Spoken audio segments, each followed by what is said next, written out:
I'm not sure I have a good answer for you. To me, as you know, I don't like to put superlatives on disappearances. It seems to me, though, that Abby Flynn's is a little more perplexing than Suzanne Morphew's to me. Other people might think differently. Chanda, it's a Facebook page for that says that their phone was at her home. Thank you. Charlotte, I think they need to take the cases more seriously from the beginning. Easy to say, difficult to do, Charlotte. Louise, her purse, phone, coach shoes were there at the home. I watched it the other night. Her son is called Nate. Okay. Thanks. All right, let's get to this Friday's episode, the disappearance of Bonnie Santiago. We're going back to Virginia, maybe for the third or fourth time. Elba Marley County in Charlottesville, Virginia. The guest will be Bonnie's daughter, Gabrielle Adams, who I interviewed last week. Bonnie disappeared in the very early morning hours of July 12th, 2014. So the disappearance is 6.5 years old. The title for the episode is Information Paradox.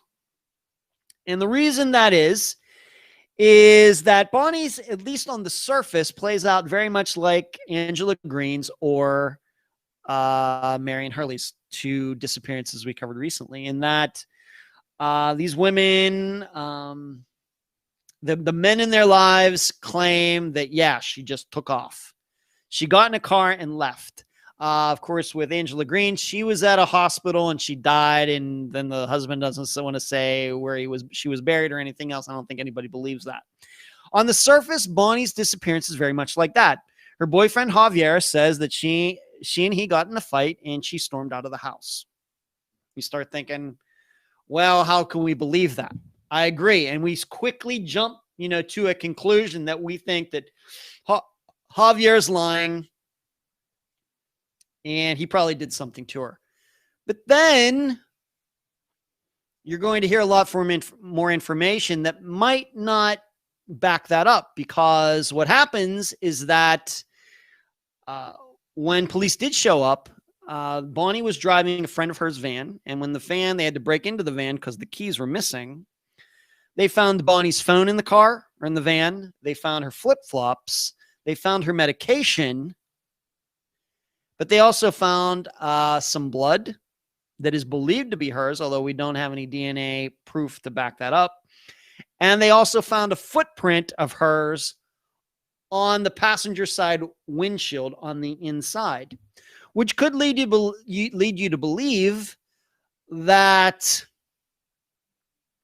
she really did walk off. She walked out of the house, went out to the van, and was maybe sleeping in the van because Javier pissed her off, and somebody else did something to her. We don't theorize in the episode, and this is one of those, the reason this is called an information paradox is because you hear the general facts, you think one thing, but after that, more information you hear, the less we are assured of what actually happened, whereas it's usually the opposite.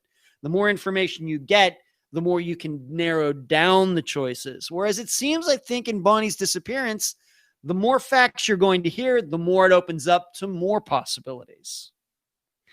And that's why this episode is called Information Paradox. Once again, Bonnie Santiago disappeared from Albemarle County in Virginia in the early morning hours, July 12th, 2014. Her daughter, Gabrielle Adams, is the guest. Title of the episode is Information Paradox. So that's all I got for tonight. Did the intro, talked about my dad being here, getting together with Lisa Kassoon and her sister and her husband yesterday. Of course, talked about the death of my assistant Heather's husband. Chelsea Cobo pole remains found in the area where Robbie Hurt's truck was on the side of the road. Rules about posting in the group. Unfound on the Ground at number 6 is now available to everybody on YouTube. Alan White from Unfound Now, still missing. Alyssa Turney's, the trial for Michael Turney was supposed to start today. Of course, that didn't happen. Talked about Namus. Update episode next Friday, December 25th.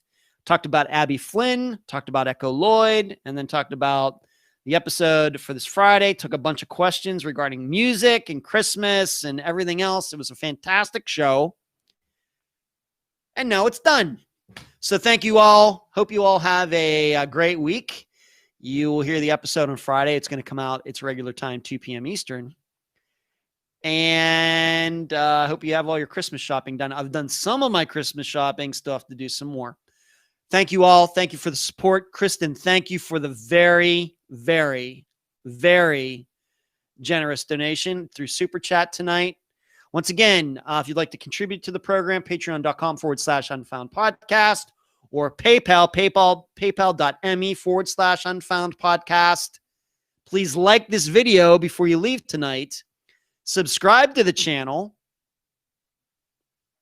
And I'll see you later. Good night.